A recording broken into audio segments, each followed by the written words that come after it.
I'm gonna put this bluntly and say it right off the bat. This is the greatest animated show ever made, and it deserves more recognition than it gets. This claymation show from the mid to late 2000s has the wildest evolution, from a typical Adult Swim black comedy to the most genuine emotional tragedy that adult animation has ever seen. This show is all about the life of Orel Puppington, a 12-year-old bright-eyed guy who loves Jesus and his faith more than anything else in the world, and follows his misadventures in his small religious town. Orel is incredibly misguided, and the first season really hones in on this little factoid. Most of the episodes tend to open with Orel being taught a religious lesson and then he misinterprets it, this leading to him engaging in wacky shenanigans, only to be caught by his dad, who teaches him an even more misguided and cynical version of the lesson he was supposed to be taught. Then season 2 begins to change this, and we start to broaden the scope of what this show is actually about, but we'll get there when we get there. Just a heads up, this show talks about a lot of mature and serious issues, and I think you should know that before you watch it. That said, you should watch the show before watching this, and I mean it. I'm about to spoil the ever-loving shit out of this show, so watch on at your own risk. But it actually doesn't ruin the show if you know what you're getting into, so make your own choices. Don't let me decide for you. Also, knowing what's coming makes the show so much more dread-inducing, but you'll have to find out why on your own. Actually, you might want to be aware of what the later seasons tackle so you can prepare yourself mentally for how dark things can get, but that's up to you. So, back on track, what am I going to cover today? I'm going to talk about the story, the characters, and their relationships, a little bit about the soundtrack, what sets this apart from other shows of its time, and some philosophical rambling. So come along with me and sit in on tonight's service in Morrilton State Soda.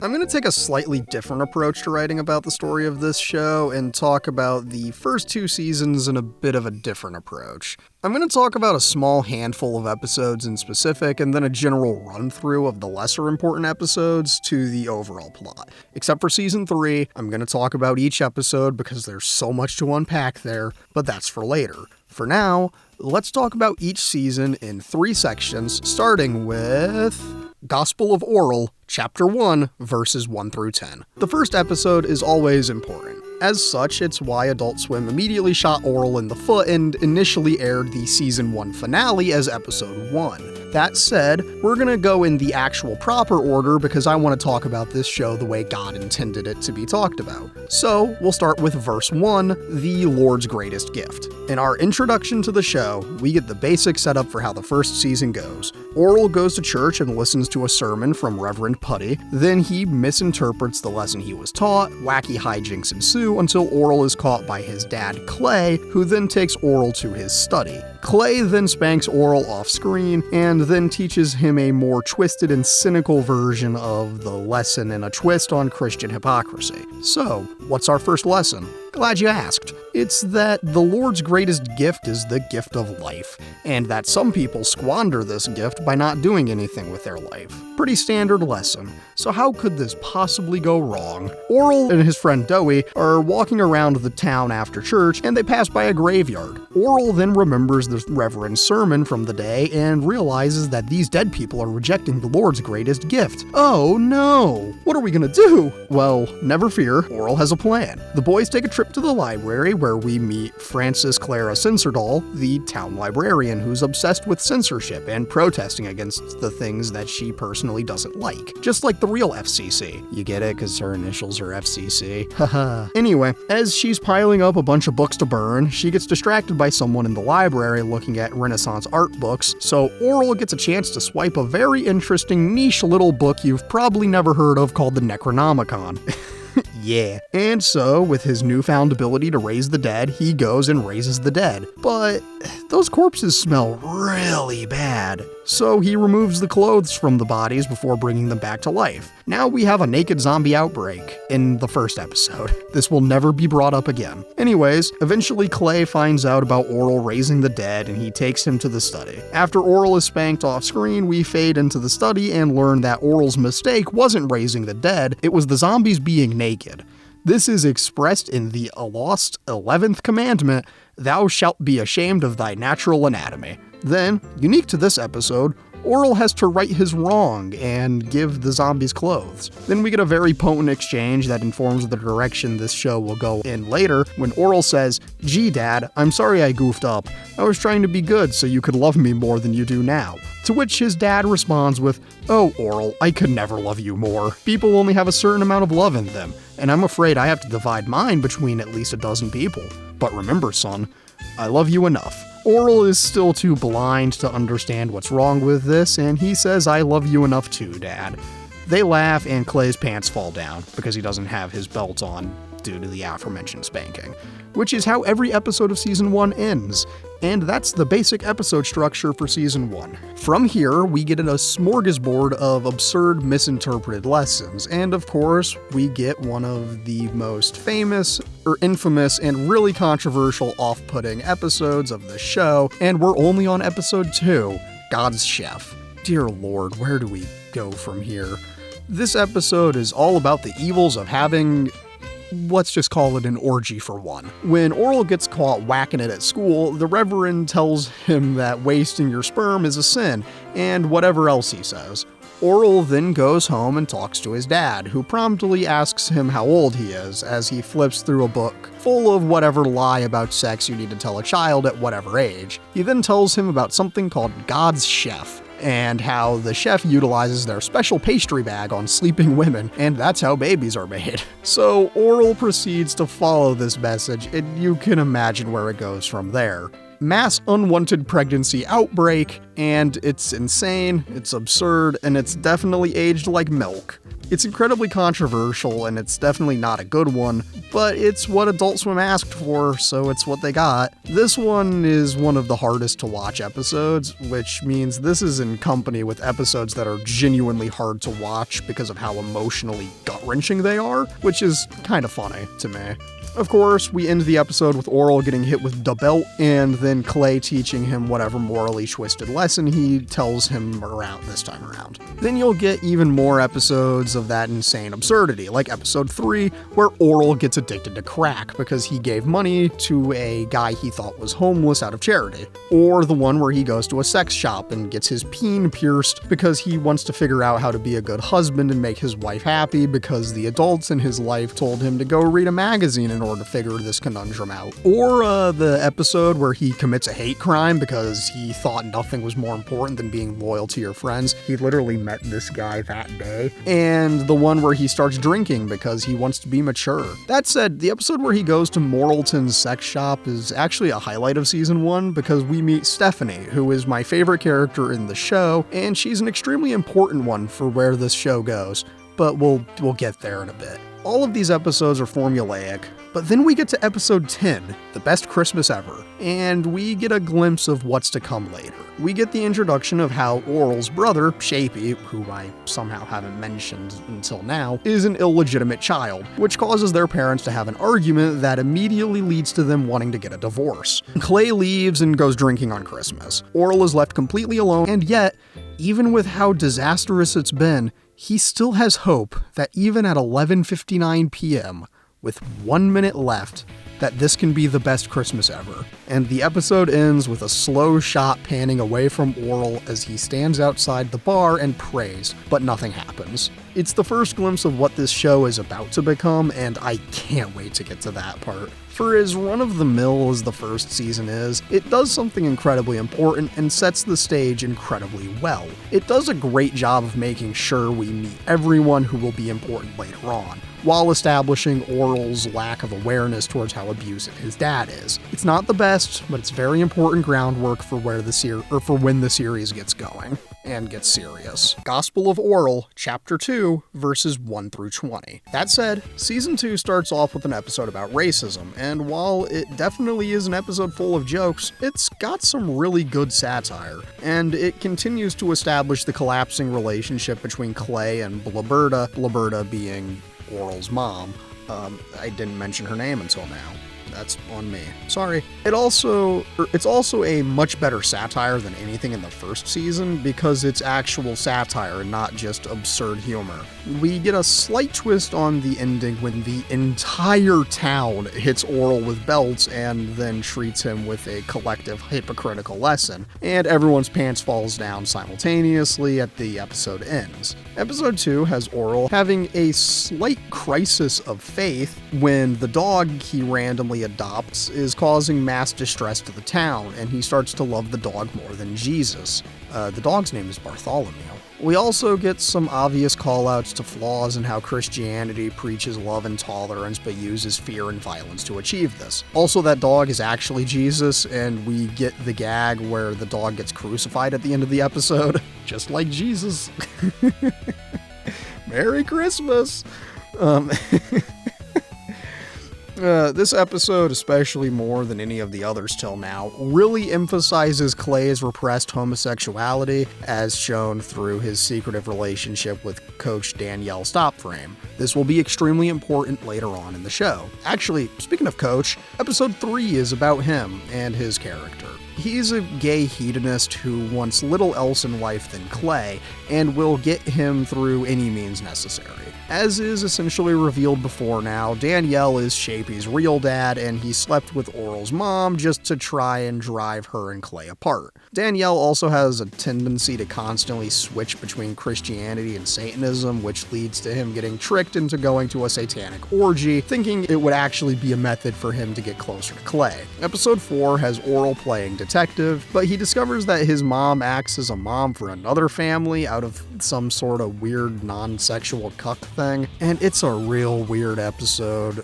It's very off-putting thing that's making fun of swinging and those such practices, while also making fun of being emotionally distant from your spouse. It's a lot to unpack, and of course, the episode ends like always. Episode 5, Orel makes eggs illegal by unintentionally twisting Miss Censordoll's protesting ways against her.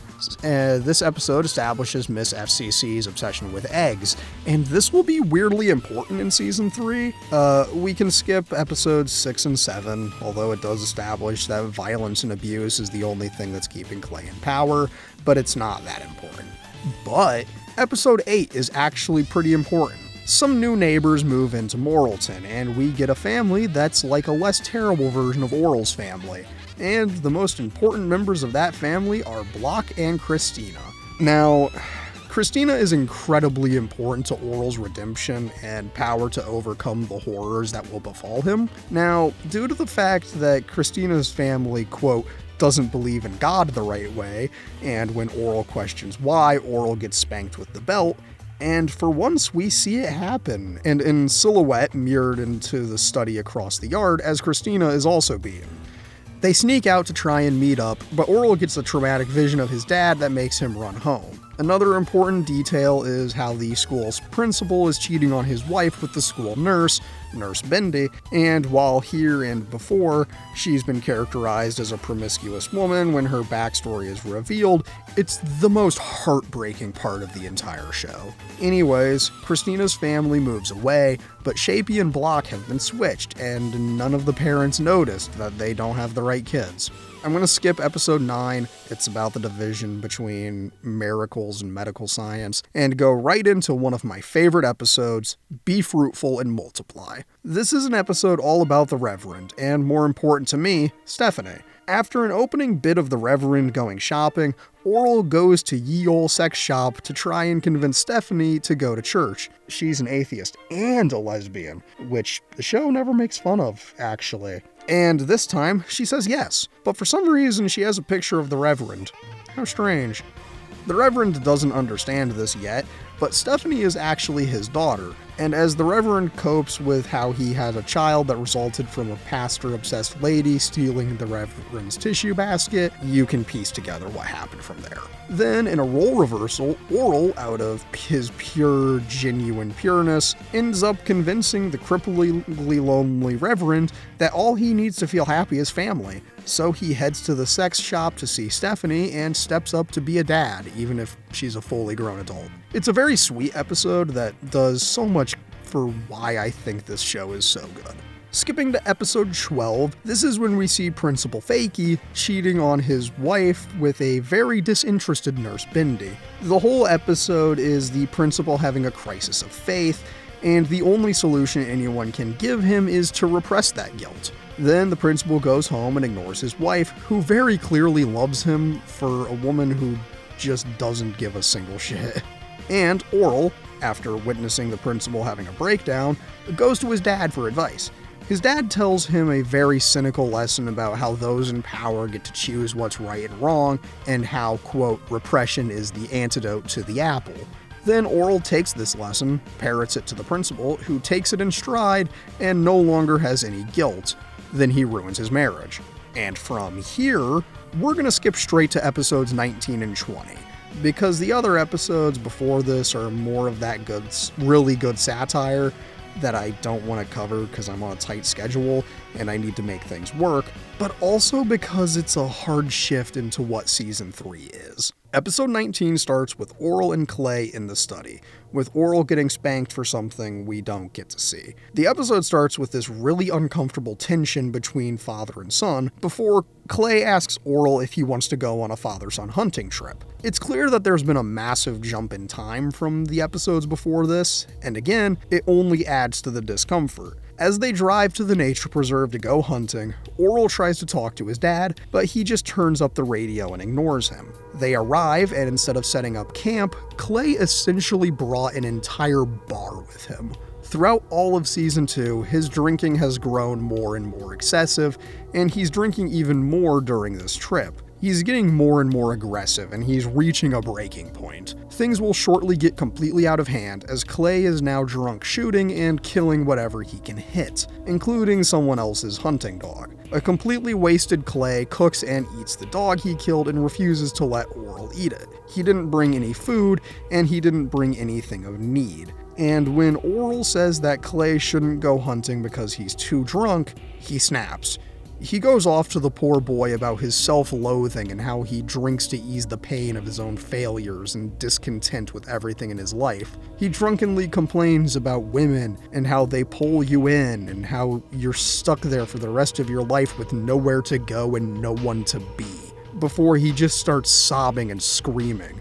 Orel, who's had a pistol in his hand this entire time, accidentally pulls the trigger and we get a cliffhanger. For as dark as it is, this scene of Clay drunkenly ranting to his son while completely isolated from the rest of the world is a shift into exactly what Season 3 is. A domestic drama where the powder kegs that are in the background of every episode are starting to explode. But we'll get there. And don't worry, it'll only get darker from here. Episode 20 is a direct continuation of 19. And it's revealed that Orel only shot 2 bottles. After this, Clay's anger is turned directly onto Orel instead of complaining about his addictions and hating his wife, talking about how Orel has done nothing but complain about his alcoholism this entire trip. Orel says, quote, "It's because you become a bad person when you drink," and his dad goes to get the belt. He's too wasted to actually remove it, and it's a very sad and pathetic display of him writhing around on the ground trying to remove his pants before he gives up. He then sits up and grabs the rifle, and you know where this was going immediately, because he accidentally shoots Orel in the leg, and immediately blames it on Orel. Even though he's drunk, he's reveling in the abuse. He refuses to treat Orel's wounds, and he just straight up drinks the disinfectant Orel brought in the first aid kit out of spite. And for the first time ever, Orel's sunny disposition is replaced with anger as he says, "I hate you." And his dad passes out. As Orel lays there bleeding, a bear approaches. His dad is unconscious and talking in his sleep, and Orel, despite everything his dad had just done to him, breaks his morals to kill the bear and save him. As Orel lays awake all night, his dad finally wakes up at like 2 p.m. the next day, and when he sees the bear, he assumes Orel killed it, and he looks proud of his son, for the first time ever. And when he asks if he killed the bear, Orel lies to him. He lies straight to his face. And this is a big moment for the little guy. It's the exact moment when he stopped caring about honoring thy father. And when he finally gets home from the hospital, he asks his mom one question. "Why did you marry Dad?" and her only response is why not. And when Orel talks about how Dad changes when he drinks, she says the most poignant thing. He doesn't change. That's just his true nature coming out. This echoes what his dad said about how being drunk is nature in episode 19, but more importantly, it's the end of the satirical comedy that was Moral Orel and the transition into the greatest show in adult animation. Gospel of Orel, Chapter 3, verses 1 through 13. Each episode in Season 3 is dedicated to exploring the lives of a different person in Moralton, with some episodes not having any mention of Orel, and the episodes telling stories that are out of order chronologically. Some episodes occur before the hunting trip, others after, and some during, but that's not the point. This is where the show becomes something beyond special. Seasons 1 and 2 are good, and I know I haven't done the best job of explaining this, but really, this show can be very funny and very good with its satire and making fun of Christian hypocrisy. But this is the show at its peak. Each episode is an emotional gut punch, and you start to see the bones of what seasons 4 and 5 were going to be. The goal of the production team was to take these little clay puppets and through storytelling transform them into the most real characters you've ever seen on television. And this would be done through looking at their problems and inner lives. But this got too dark for Adult Swim, and they pulled the plug, letting them finish season 3 and never letting them do anything else again. Which is an absolute tragedy because of how good this season is. This season alone changed what adult animation could do, and let me explain what it did. Episode 1, Numb. This episode is all about Orel's mom, Blaberta. This episode opens with a very special song that I'm gonna have restraint and not talk about it yet, because I've talked about it before. Anyways, as the song plays, we see Blaberta lying awake in bed as Clay leaves without saying a word to her. It's the day of the hunting trip, and as she watches the car leave, the scene transitions to a shot of her laying in bed. She's staring up at the ceiling looking beyond unthrilled as we hear a buzzing sound. You can put 2 and 2 together, but nothing could prepare you for what she pulls up from under the bedsheet. It's a drill. Just an actual power drill, and she feels nothing, so she gets up, goes to the dresser, and puts the drill back into the drawer full of other power tools, like a motorized golf ball digger, or a battery-powered Q-tip? I don't know what to tell you, it'll only get worse from here. Anyways, she reaches up into the dresser and pulls out an old family album, an album full of photos of her and Coach Danielle. We then get 100% confirmation that he's the father of Shapey.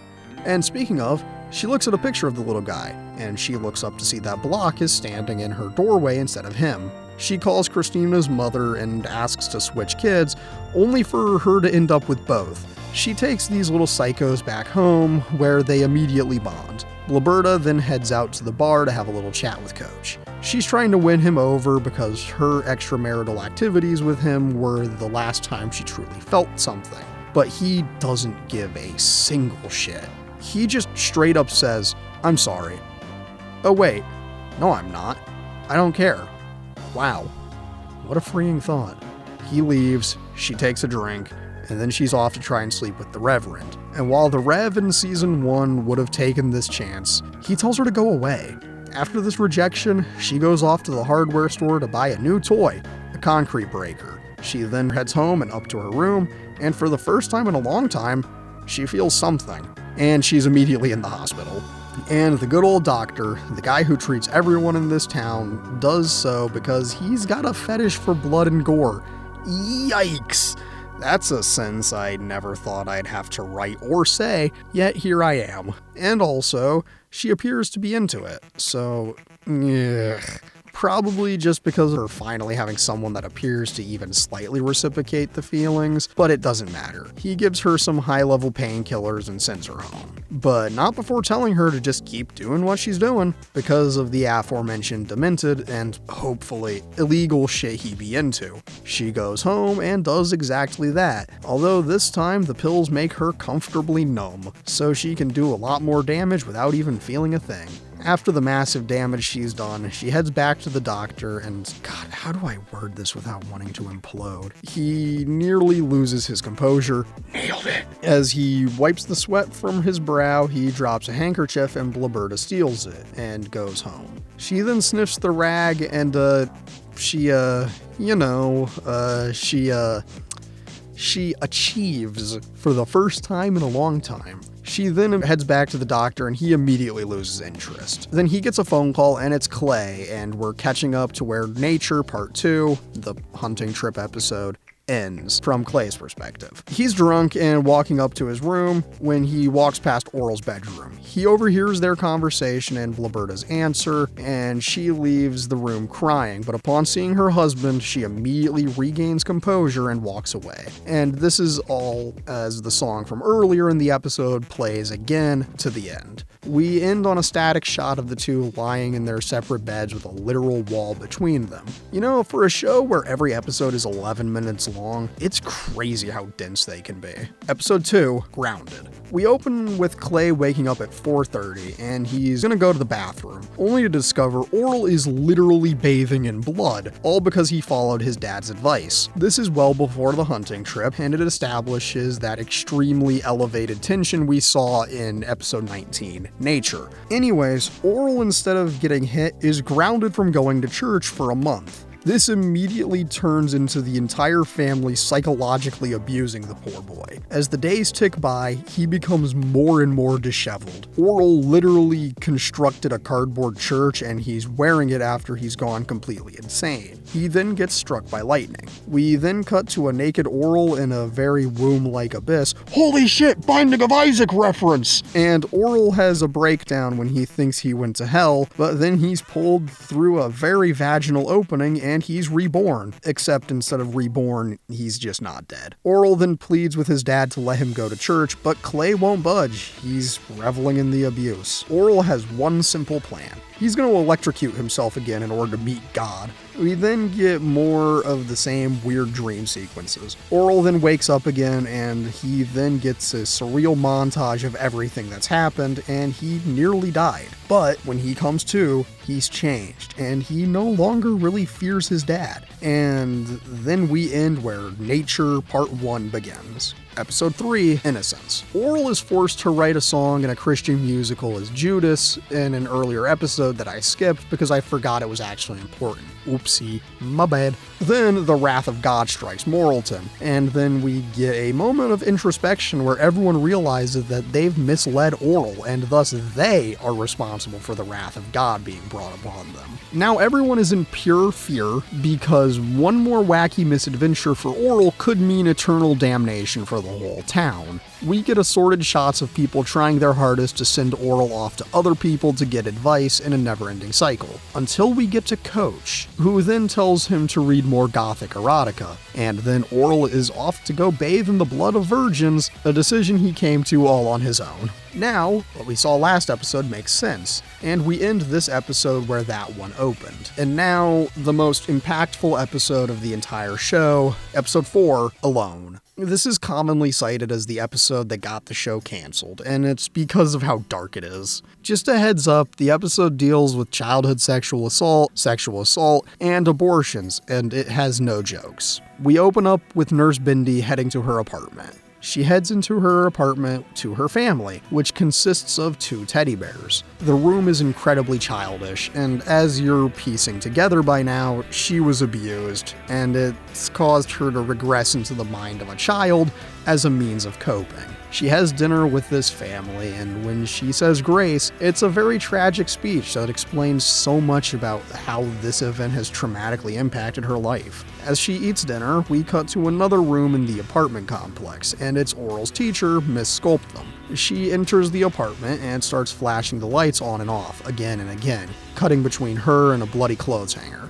She then clutches her stomach and then locks the door once and walks away. Only she turns around and starts repeatedly making sure the door is locked.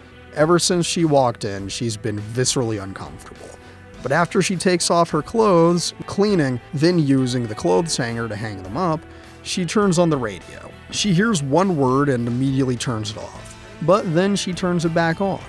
She looks at her family tree and we see a picture of her when she was young.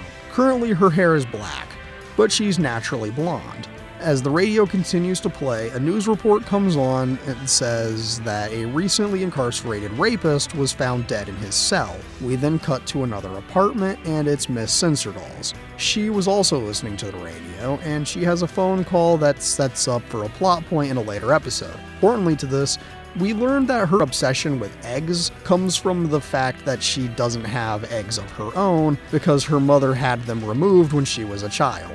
She makes herself believe that this makes her holier than everyone else, but it's really just someone trying their hardest to make themselves believe that the tragedy that befell them makes them better. We then cut back to Nurse Bindi, and when she accidentally drops something, she goes to clean it. As she cleans, she accidentally knocks over her teddy bear husband off his chair, and he lands in a compromising position on her. And she starts to have a complete traumatic meltdown, crying, "Not you," and "You can't," over and over. And it's the single most heartbreaking moment in this entire show. It's a moment where putting it into words doesn't do it any justice, because this moment with the visuals and voices is soul-crushing. It's never explicitly stated, and it's never shown, but it's clearly implied that she was sexually abused as a child. This episode is so dark, and don't worry, it only gets darker from here when we cut to Miss Sculptham. It's revealed that she sacrificed herself to help capture the aforementioned rapist, and it's made all the more complicated when we see her conflicted emotions around the event. It's heavily implied that she sacrificed herself to help the police catch him, but also because she had this kind of stalkery obsession with him. It's hard to explain without being able to put clips, but I can say that about this entire episode. Just go watch the show. For as emotionally taxing as it can be, it's one of the most impactful episodes of television I've ever watched, and no one talks about it. The episode ends with a setup that Miss Sensordall is up to no good in the upcoming town election, and that's all. I want to talk a little more about Alone because it stands out for a crucial reason in the world of adult animation. It didn't make a joke out of sexual assault. Unlike Family Guy, it treated the women who survived such a traumatic event with respect and dignity, and it showed the lasting trauma that follows them for life. It's so sympathetically made, and it's what makes this episode so impactful. I haven't done the best job of explaining how sympathetic this episode is, but when you watch it, you get it. And we'll follow up the most depressing episode of the show with one that's only slightly not as dark. Episode 5, Trigger. This episode starts with Dowie playing catch, alone, being ignored by his parents. He gets a cut on his knee when he falls down, so he heads inside the house to get a band-aid from his mom, who very clearly is still stuck in high school. His dad, also very clearly still stuck in high school, comes in and tells him to piss off and, quote, "Stop trying to horn in on my action." Ew. God, why? Why would you? Okay. Anyway, his parents are very clearly not prepared to have a kid because his dad just throws money at him and says go buy your own bandages. Dowie then leaves and wanders around Morrilton. He walks past several kids with their dads bonding, and when he comes across a father and son squirrel bonding, he throws a rock near them out of anger that even rodents are getting more parental attention than he does. He says sorry, but immediately questions why he doesn't actually feel very sorry, before promptly hiding as he hears gunshots. It turns out to just be Orel practicing his aim before the hunting trip, and not doing a good job. Clay is continuing his abuse and drinking. As Orel gets chewed out by his dad, Dowie takes a crack at it and hits everything perfectly on the first try. And when Orel asks how he did it, his response is pretty grim. Quote, "I guess you just have to try to pretend that no one cares, like nothing you do ever means anything to anybody. You know, like you're totally invisible." To which Clay immediately says that he's got the right idea before appointing Dowie as Orel's shooting coach. So when Clay says that if Orel doesn't get it together, he'll take Dowie instead. In this moment, Clay is using Dowie to further his own gain. But the poor boy, so desperate for any emotional validation from a father figure, can't see the truth. Dowie immediately begins to try and sabotage Orel by straight up abusing him. Also, Clay is forcing Orel to have a gun in his hand 24/7, which means he's bringing a weapon to school and he shows it off for show and tell. Then Dewey takes his opportunity to make Orel shoot.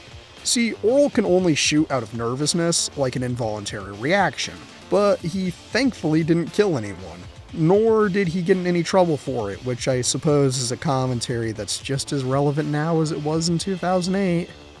I love the US education system.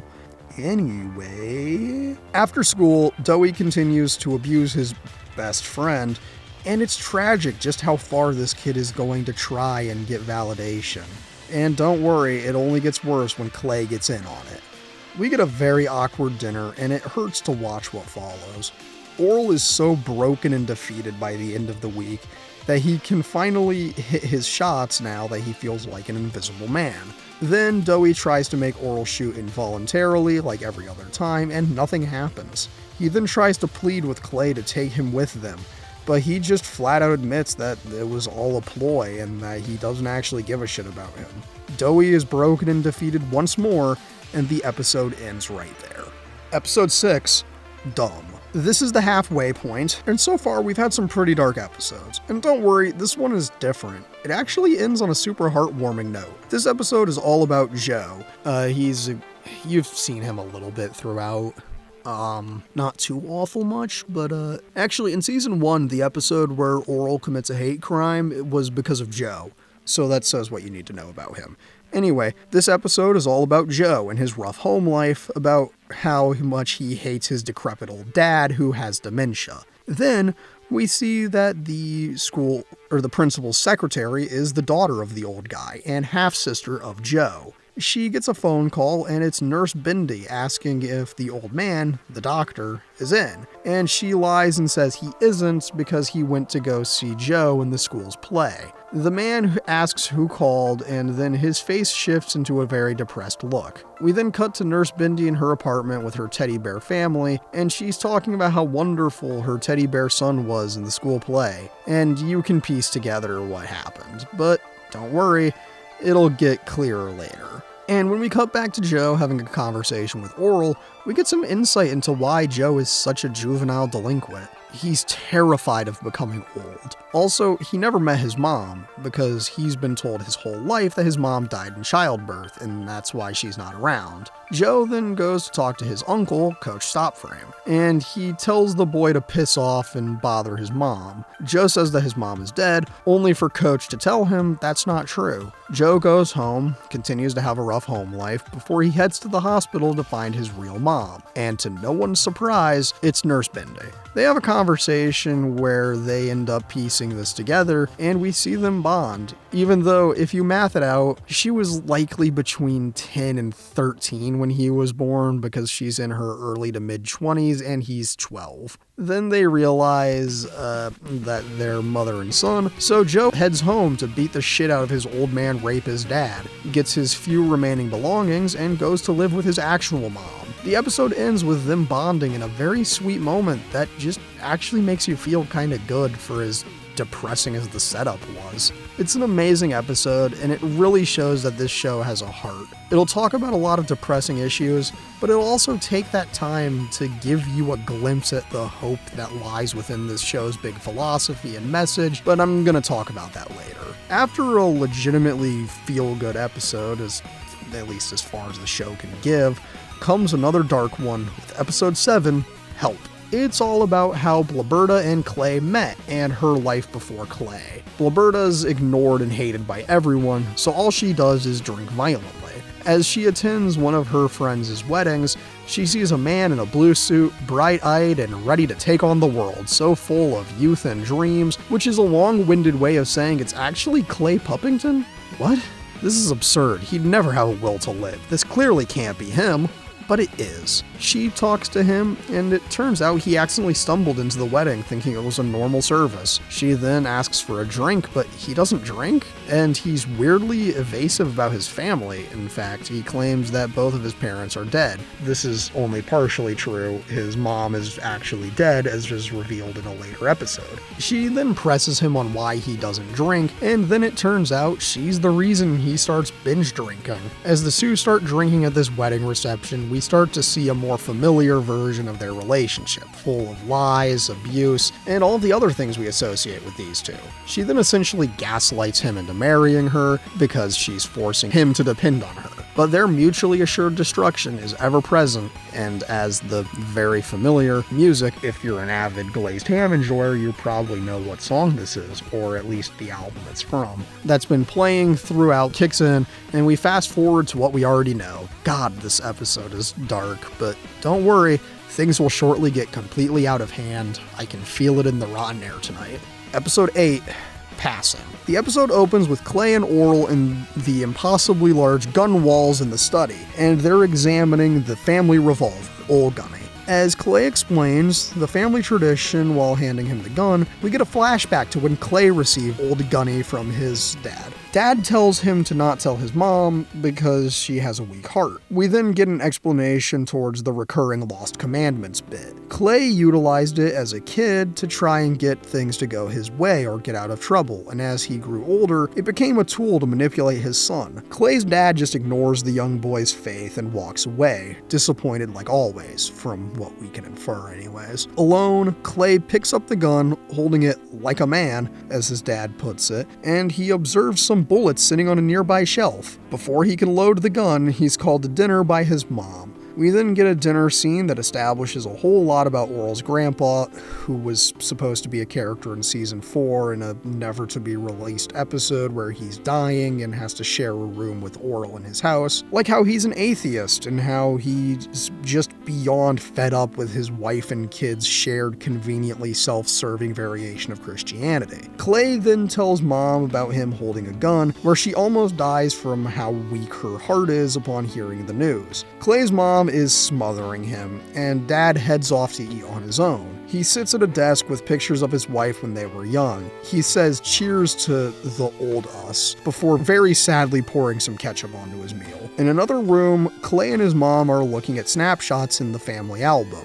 She refers to Clay as her, quote, precious only ever, and when Clay asks to see the beginning of the photo album, she refuses. He then presses further, to which she says, quote, you've never met them. And when he asks why, if it's because they're dead, she almost dies herself. Then the title of the episode is explained when she says that they call it passing, and that they should try to ignore that death is a thing. Clay keeps insisting on seeing the photos, and we get a wide variety of images of Clay's mom when she was pregnant, in which she's smoking and drinking, and she was too oblivious to know that these things kill unborn babies. As we turn page after page of unborn children, 10 to be exact, Clay begins to have an existential crisis as she doesn't realize all of the terrible things she did while pregnant. His crisis is all about being lied to, as he wasn't her precious only ever, but rather her precious only living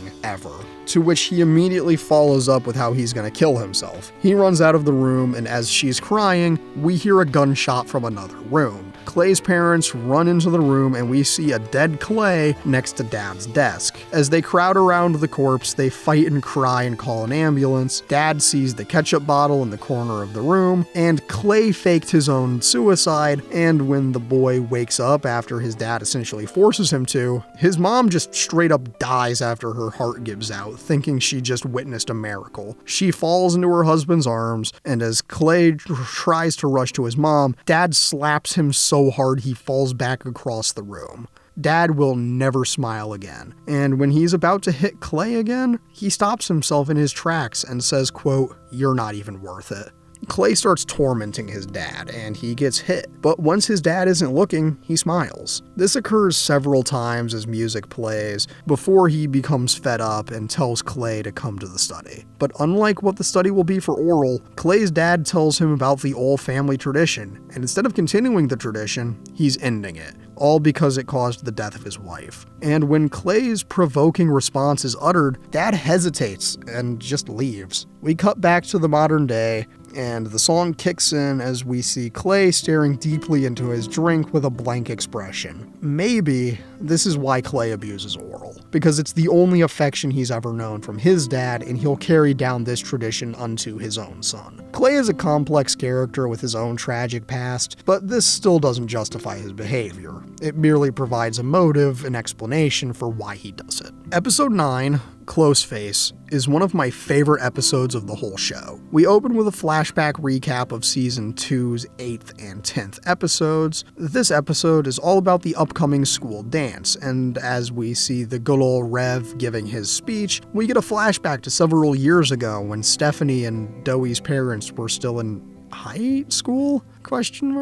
High school, middle school, I don't know, or really care. The point is, as Reverend Putty gives his talk about how the dance is a chance to get close to someone of the opposite sex, Kim, Doey's mom, says she likes girls before kissing Stephanie. The eventual dad of Doey, apparently his name is Carl. I don't think it's ever said in the show, but I found it on the wiki, so okay. Then looks at her in confusion, but she's just laughing her ass off, and when she asks Steph to go to the dance with her, we immediately know where this is going. But Stephanie doesn't. We cut back to a present-day Steph staring very vacantly into the shop before snapping back to reality when Orel starts talking. He got a job here to try and get money to purchase a first aid kit for his upcoming hunting trip, and how little he knows hurts so much. Then Doey's parents come into the shop and they're still as immature as ever. These people cause Steph a lot of grief, and when Orel asks if she's okay, we get another flashback. It's more fuel to the fire that Stephanie was being strung along for a joke she wasn't in on. Back to the present day, it's the night before the dance, and Orel has no one to take. But that's fine to him, because he just wants to work, which really means spend time with the lady who's like an actual mom to him, Stephanie. Steph then asks why Orel seems so pensive, and he mentions the dance, triggering yet another flashback sequence. It's time for the big joke, and it hurts to watch how clearly she's being taken advantage of and how oblivious she is. Then it only gets worse when Kim realizes that Steph is actually gay, and she starts laughing at her. We then snap back to Orel, and he's a bit too naive to understand what being gay is. Then, when he's at home, we get a scene of Orel praying for God to help Stephanie. It's actually really endearing because it's a moment where his faith isn't being twisted into a very cynical, twisted version. It's just pure. Anyways, Orel's prayers are that he needs God's guidance on who he should go to the dance with so he can help Stephanie by going to the dance and having a good time with someone special. These prayers are answered when Block suddenly runs into Orel's room, and he knows who to bring: Christina. As they talk, we get a song performed by Stephanie. As they get close, but it's interrupted when Christina's dad drags her inside. Steph, upon learning that there is someone special in Orel's life, is determined to help him have a good time. She picks them both up, and they go to the dance, and as she performs, her dad comes up and they talk. He finally puts together that she was one of the girls he saw kissing many years ago, before they have the most impactful exchange they'll have in the show. When he says that she can't compare her and that girl to Orel and Christina, she asks if it's because they were two girls and tolerance is only a pretend theme, which was a thing said earlier in the episode. But his response is simple. Quote, "No, because she never cared about you." And he admits that he felt bad for her because he knows how it feels. The fact that this reverend in an incredibly intolerant religious town felt genuine sympathy for his gay daughter in an adult animated show from 2008 is something so unique to this show. Anyways, as they're sitting outside the school, she starts playing her song again, and her dad sings with her, and it's a really sweet bonding moment between them because it shows that he actually cares about and supports his daughter. Anyways, inside the school, Orel and Christina are having a good time, and it's equally as sweet. This one episode is a perfect example of a core theme in the show, but I'll talk about this in depth later. For now, we're in the home stretch of the show, episode 10, Sundays. It explores the lives of Florence and Dottie, two characters who have been in the background of every single church service in the show. It's an episode all about how the Reverend's sermons impact people other than Orel, and in concept, I would say more about this episode, but I'm not super interested in it, mostly because it comes out of left field and it's about characters we've never met before. Don't get me wrong, it's definitely also a commentary on how society treats overweight people versus conventionally attractive people in the realm of dating, among other things, but it's not particularly relevant to any larger point the show makes. The most important part of the episode is the ending, when the Reverend is about to give his big Easter sermon about hope. He looks out into the congregation to find inspiration, and hope.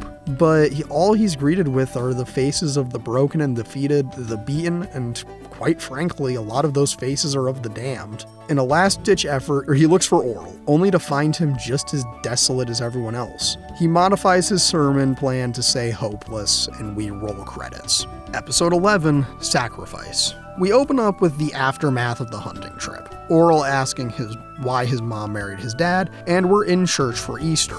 It's time for the Rev to give his sermon about being hopeless. He talks about how when they opened the tomb on Easter Sunday and nothing was found, it was a source of hope because Jesus was alive. Quote, "Nothing meant hope for everyone.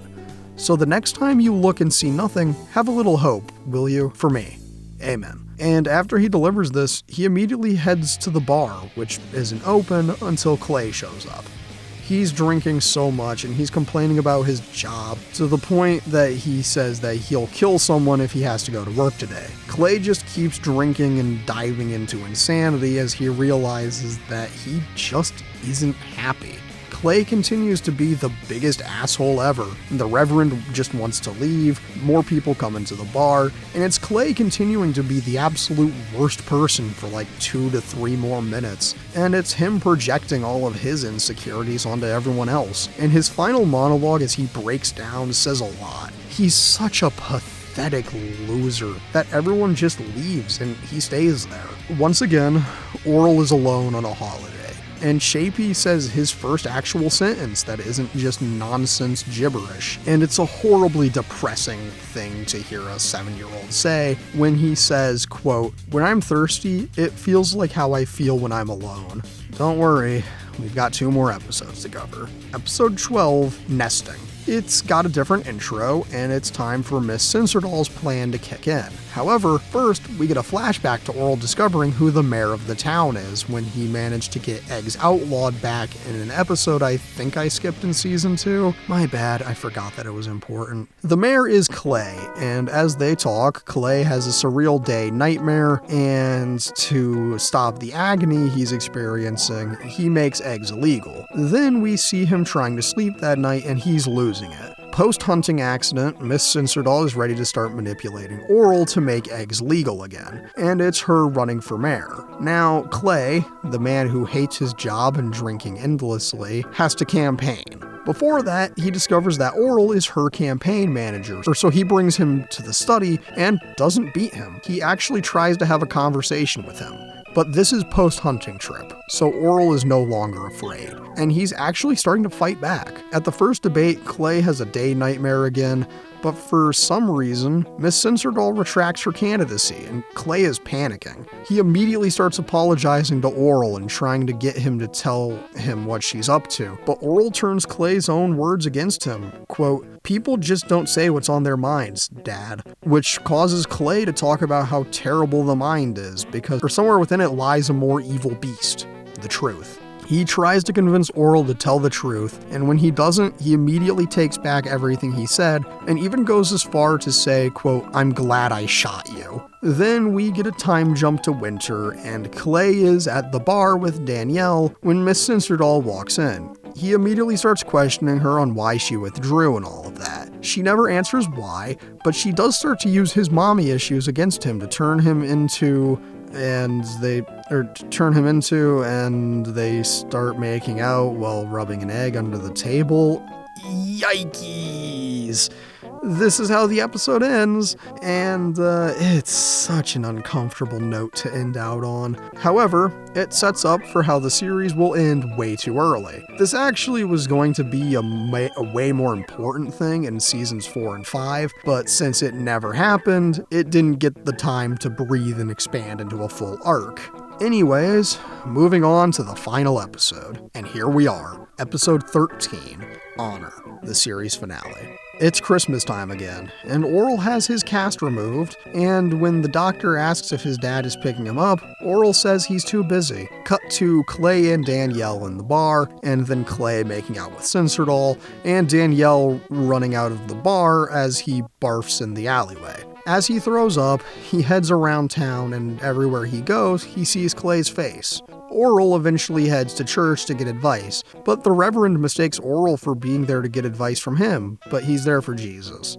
The Rev is mad, but then he opens the door and apologizes for getting upset. When Orel asks about how he can honor his father because it's wrong that he doesn't, the Reverend tells him that the way to deal with bad people is to do nothing. But Orel won't take that for an answer, and he sends him to Coach Stopframe. When Orel shows up and sees he has his actual face, not Clay's, he lets Orel ask his question of, quote, "What's good about my dad?" And he takes Orel out for hot chocolate. After Orel leaves, he gets a call from Clay and reveals that the whole Censordoll thing was some, quote, under-the-table insurance, so she'll leave him alone. But Danielle isn't having it. He's over Clay, but he's gonna help someone selflessly for once in his life. Wait, hang on. He's over Clay, and he's gonna help someone selflessly for once in his life. He and Orel end up having some father-son-esque bonding, from ice skating to Christmas caroling, with a cameo from Reverend Putty and Stephanie living together because they have a good parent-child relationship. And other stuff, all while Clay watches and gets more and more fed up. Then he grabs his family to go Christmas caroling, which means confronting Danielle. Before this happens, Danielle finally knows what he has to say. The only honorable thing Clay did was make Orel. Then Clay is super erratic and he can't repress his true feelings any longer. He doesn't love his wife, he only loves Danielle, but it's no longer reciprocated. Danielle tells him it's too late and to walk on by. As the broken family leaves, we watch the family walk into their house as the Reverend is delivering a radio sermon about family. We get a jump forward in time, and it turns out that, despite everything he's been through, Orel experienced a miracle. He grew up and started a loving family of his own. He and Christina have 2 kids, and Orel still has his true faith that he's always had. The Reverend continues to give his sermon, and he'll never tell how it happened because he's just a puppet for the big guy, and the story ends right there. The final thing on screen is something the creator of the show put in, and it's that the whole show is dedicated to his dad, quote, "the head of a truly loving family," which is an important note to end on because a core theme behind the creation of the show was family. It's also an important theme to the show, but not nearly as central as what I'll talk about later. And anyways, that was the end of the Gospel of Orel, so let's cover everything else I need to. Amen. The core of the show is the characters. I mean, the entire last season is a character study, so let me meander and ramble my way through a random selection of the people of Moralton. We're gonna do this bullet point style because it's an easier way for me to format it, and it'll look better for when I don't have as much to say about a character. Okay, got it? Cool. Let's actually start this time with Reverend Rod Putty is probably my 3rd personal favorite character, and he's an interesting one. He, like every adult in Moralton, is broken and suffers from some level of repression. The old Rev here is sexually repressed and cripplingly lonely, and he blames it on his job as a man of the cloth. While he remains sexually repressed because no woman wants to be with him, his loneliness is partially overcome when he forms a bond with his daughter Stephanie. He has a family by the end of the show. Even if it's only him and his daughter, it doesn't matter because he has a good parental bond with her by the end, which is important for a point I'm gonna make later on, so keep that in mind. Nurse Bindi is definitely the most tragic character in the entire show, and I don't need to elaborate on why. She has one of the most interesting character progressions in the show, and it's a perfect example of what makes this show so good. When you first meet her, she's a very shallow and vapid woman who's very much the typical 2000s show side character woman. But by the end, we know why. She's putting up a front to the world, because when she's alone, she slips back into a childish mindset to cope with her trauma, and it suddenly makes a lot more sense. But when she starts to become more fleshed out, when she's reunited with her actual son, Joe, and this bond helps them both to become better people, which again, is super important to the show's big theme, but we'll get there. Speaking of Joe is an interesting kid because he's got the inverse arc of Doey. This town bully starts off by committing a hate crime in the episode he's introduced, but ends the show off in a good place, having finally been reunited with his actual mom, Nurse Bindi. While he's still the same jerkwad he's always been, he's a lot better off by the end of the show, and I'd like to believe he gets a better ending than we get to see. But given that his place in the core philosophy of the show, as I see it, is what it is, it makes sense that he gets a good ending, but we'll get there later. Doey deserved better. He's one of the few major child characters that doesn't get a good ending in the show. In fact, he gets the worst possible ending. Where Orel ends the show in a good place with a healthy family, we can infer that Doey doesn't. He just ends up as broken and defeated as most of the adults in Morrilton, all because he doesn't have any good relationships with anyone else. Sure, he's good friends with Orel, but he doesn't have guidance. He's just a lost soul kicking around on a piece of ground in his hometown, with nowhere to go and no one to be. It's why I think Doey has the arc he does, which is desperately trying for the attention he never received from his parents. Coach Stopframe sure is a character. I actually think he's a very compelling character in regards to religion. He uses Christianity and Satanism as a tool, switching between the two whether it's convenient for him to get closer to his one goal of Clay. He's clearly about the commodification of religion, but the more interesting thing is how much of a monster he is. He got Clay's wife pregnant in an effort to drive them apart so he could then swoop in and get Clay guilt-free. He literally didn't care about Blaberta's feelings towards him. He was just using her for his own potential gain. He's a strong contender for the title of the worst person in Morrilton, if you really think about it. Miss Sinserdal is a victim of the show not getting more seasons. She could have been a compelling antagonist as the show was building up to, but we never got to see that, and it's okay. I wish we got to see more of what she was trying to do with Clay in Season 3 and what her big motivation was, but we'll never know. As it stands, she's still interesting, just not as much as a character like Clay or Nurse Bindi or even Doey for that matter. I appreciate that she was an obvious jab at the FCC in Seasons 1 and 2, but I wish she was given the time to be more fleshed out in the later seasons we never got. Stephanie is one of the best side characters in the series. Actually, she's the commonality in pretty much all of my favorite episodes, and it's because she is a really compelling side character. I really like the relationship that she builds with her dad, or I've talked about that already. But more important than that is that Stephanie's relationship with Orel is great. She essentially acts as his mom, and I really do love their dynamic. She's one of the few adults in the show that never led Orel astray, and again, they have a very good mom-son-esque dynamic. A+ character, definitely my favorite in the whole show. Blaberta Puppington is definitely there. The emotionally distant, cleaning-obsessed mother starts off as the typical 50s housewife. We see more behind those cold eyes as the show progresses, and she gets some good episodes in Season 3. That said, she was so interesting as a catalyst for destruction, as we see in Season 3, Episode 7, Help. where she's responsible for sending Clay down his path of destruction. Another interesting facet of her character is how cruel her indifference makes her. I mean, we see in Numb how she's literally just numb to everything in her life, but it comes at a cost. She finally breaks down after Orel comes home from the hospital, but it took her that long to actually care about her son. Shapey and Block are interesting, and I'm looping them into the same section because I don't have too much to analyze here.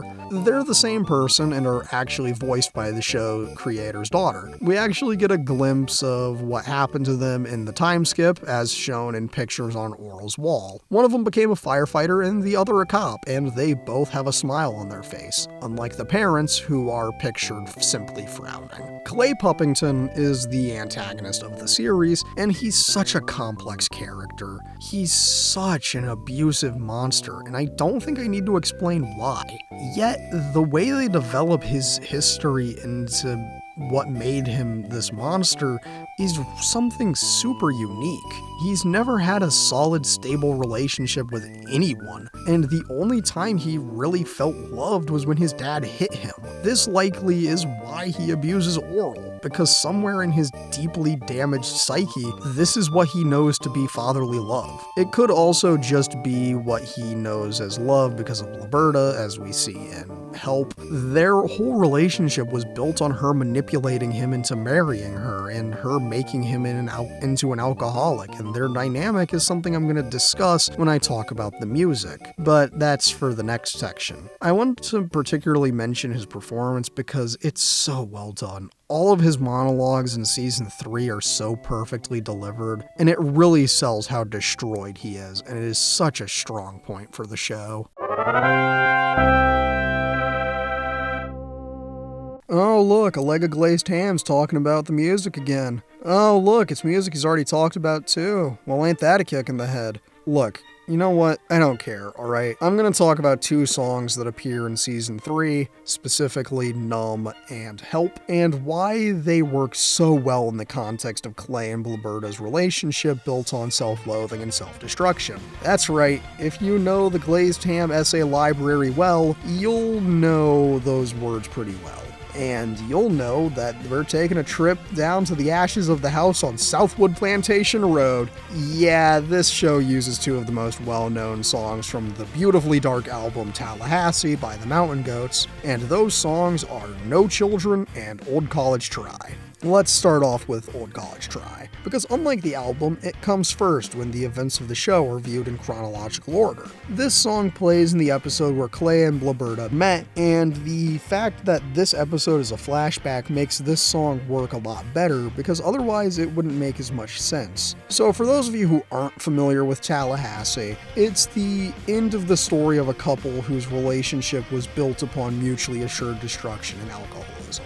In the context of the album, this song is the narrator's last desperate plea to their wife to end things civilly, and it's one of the last tracks on the album. Here, however, it's a little different. This song is used to represent the beginning of the end, all in the form of when Clay and Liberta get married. It makes great use of the lyrics like, quote, "Our love had never had a leg to stand on," and, "But I will walk down to the end with you if you will come all the way down with me," which establishes that they were doomed from the start, but they'll walk down the aisle together, primarily because of how Liberta manipulated Clay from the start. It's all really well done, and as musical storytelling, it works so phenomenally. No Children opens up season 3, and it's so good. It sets the tone of the season so well, and it really helps establish the pure hatred and disdain between Liberta and Clay. In the first few times it's played, it's all from her perspective, and it works pretty good. But it works best at the end of the episode when we get the drunken POV of Clay and the hunting trip. I mean, the lyrics about, quote, "I hope I never get sober," and the shot of Clay and Liberta lying in their separate beds when it says, quote, "I hope you die, I hope we both die," works so beautifully well that it hurts. This is fairly accurate to its place in the album, but the fact that it's split to work more like both halves of the couple singing each part works incredibly, and it's great. All things considered, this song does so much storytelling, but it also sets the tone so well. The hatred between the two has been building since the end of Season 1, but it, like the album, is starting to reach its breaking point in Season 3, and that works incredibly well. Somewhere out there is a version of this show where we got an episode for each track on Tallahassee in relation to Clay and Blaberta, and I wish we could see it, because it could have been such a power play of musical storytelling. There's other music throughout the show, and it's really good, but it's not as interesting to me as the song from Tallahassee. I really like the last song on the show, which is Valentine by I.O. Perry, but I don't have much to say outside of I like it, so I won't. Instead, carry on into my other points and say that one day I'll talk about Tallahassee on here. I'll give it its own dedicated thing. I have that script written, it's a hard thing to talk about music on YouTube. But who cares? Let's get on to the other points, eh?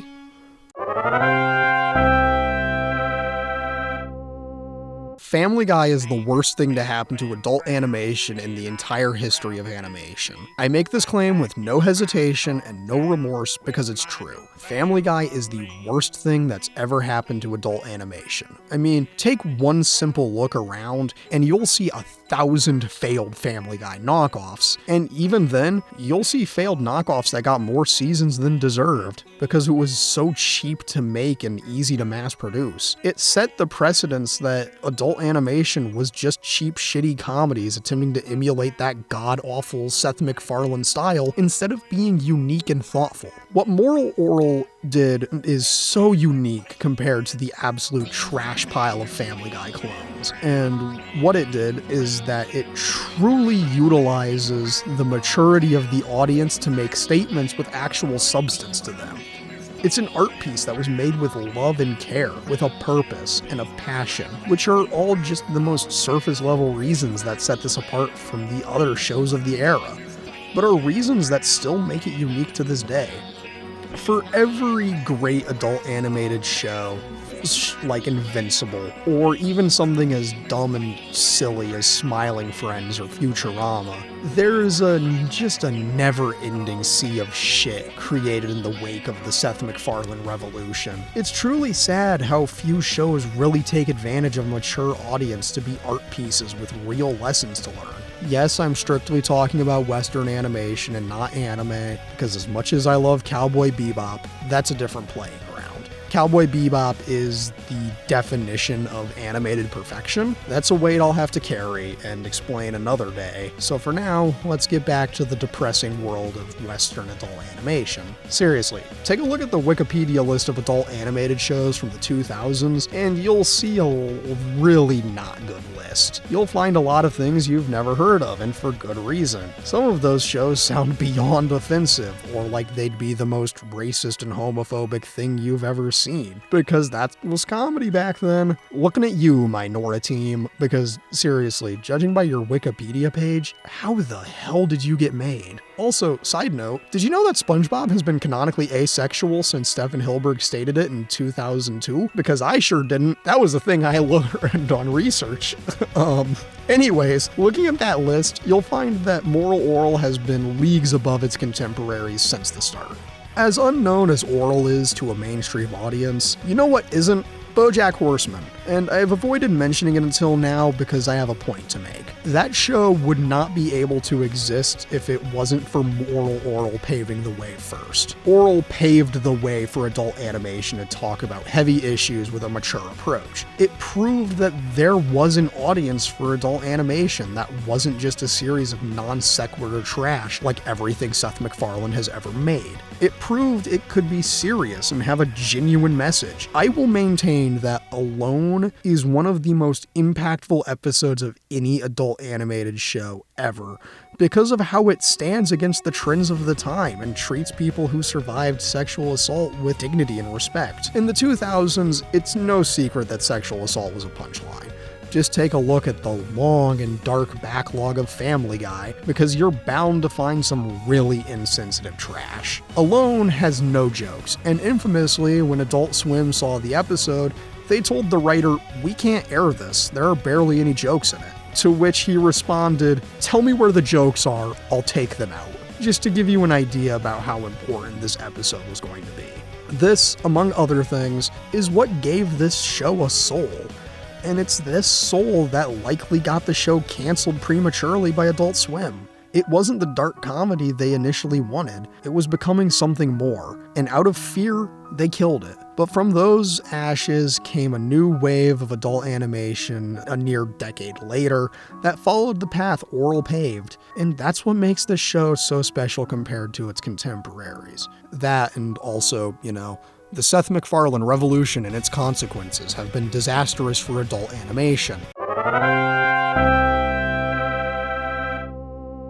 As a whole, there are so many things in this show that give it such a unique philosophy. One of the most crucial aspects of this is how, despite everything he's been through, from his alcoholic father abusing him, to being essentially left for dead after being shot by his own dad, to having any chance of a normal life stripped away from him at every possible turn, Orel never lost his faith. The fact that his faith remained strong through it all really showcases a key point about the show's philosophy, but only when viewed in combination with the other big pillar of this show, human connection. For as few characters get salvation, the only ones who get it are the ones who've made a genuine connection with someone else, among other things. Take a look at the old Reverend. His big arc is all about him regaining purpose in life after he reconciles with his estranged daughter that he didn't know he even had.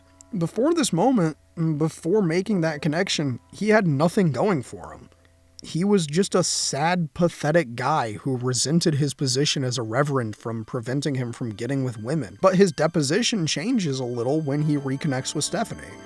Sure, he doesn't get any companionship in a sexual sense, but he gets to be a dad, and that helps him overcome his crippling loneliness in a different way.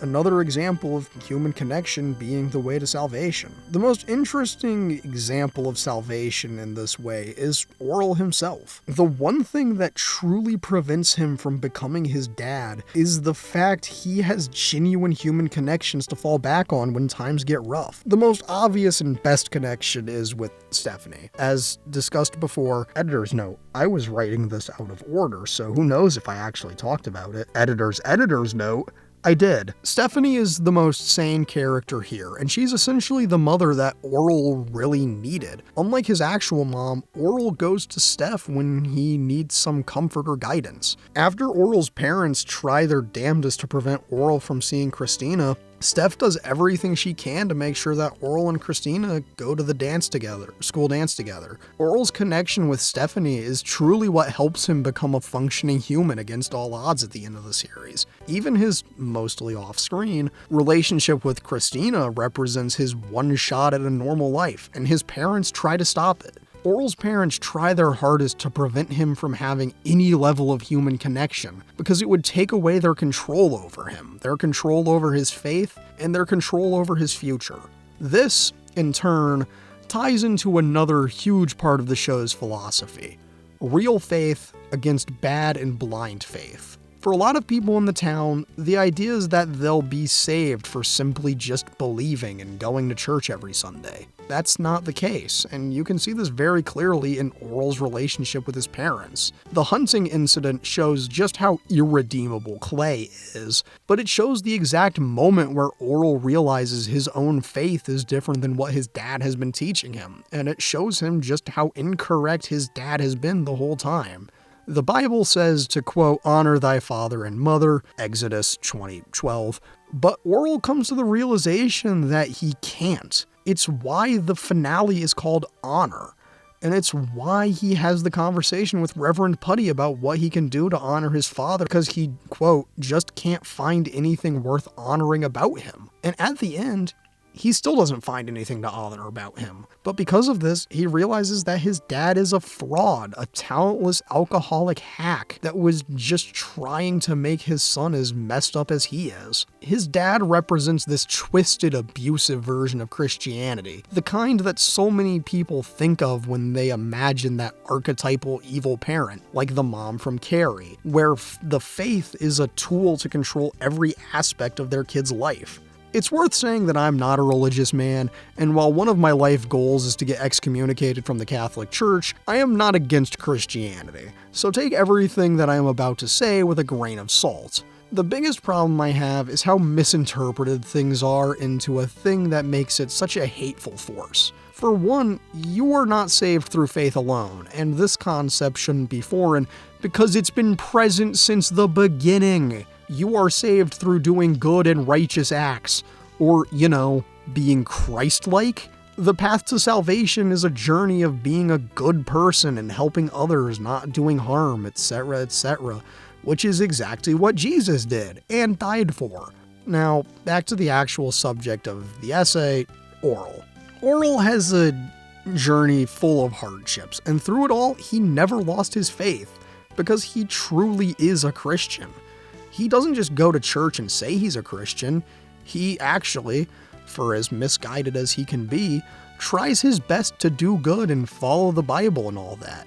He never gave up. This is why he got his salvation at the very end of the show, and why his parents got nothing but mutually assured destruction.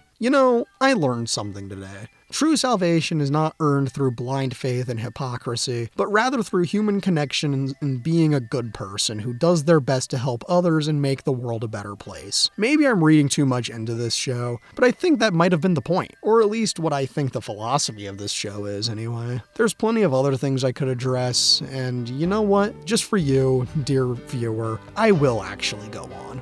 The fact that Orel never gives up hope is something I want to talk about a bit more.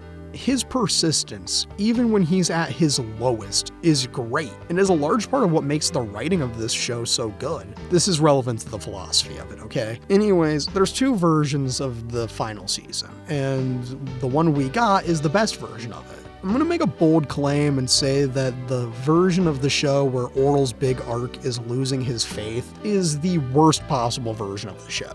Really, it would defeat the entire point of the show being about salvation via true faith and human connection. And the fact that this show is all about these two things, it would undervalue all of it if he didn't keep his faith. Because of this persistence, you can argue that Orel is a Christ-like figure for Moralton. He may not literally die, but he's definitely the savior of the broken, the beaten, and the damned, because he's the pillar of hopes in this community. And he's at least in part why most of the people who got salvation get it, if only for how he represents pure and true Christianity against the ever-present hypocritical Christianity that most of the adults represent. It's crazy to consider how far this show came from its early days. Season 1 is not nearly this philosophical. Anyways, I think I've exhausted my capacity for reasonable thoughts, and I'm gonna wrap this up now before I go on writing for even longer than I should. I really think this show is something beyond special. It's so heartfelt and genuinely soul-crushing, but it can also be a very lighthearted and feel-good show. This balancing act is really well done and showcases how good the writing and performances are. It's truly a tragedy that we didn't get the full 5-season vision that could have been. That said, as sad as it is, what we did get is a divine miracle, and there doesn't need to be any more than this. It's perfect. It's the best adult animated show, and it deserves all of the praise it's gotten and more. The way that almost every character is given a really in-depth background, and the way they make everyone feel so real, is a feat that should be commended. And while I could waffle on about every single great thing this show did, I think I've already said enough. As a whole, I think this show is a perfect 10 out of 10, and you need to watch it. It's a truly amazing experience, and I can't emphasize just how much emotional whiplash this show will put you through. And I can't emphasize just how impactful it all is. It's such a special thing, and I wouldn't be praising this as much as I have if I didn't truly believe what I was saying. It's that good. Anyways, thank you for reading this oddly philosophical rambling on a claymation show from the mid to late 2000s. It really means a lot. Thanks again, and good night.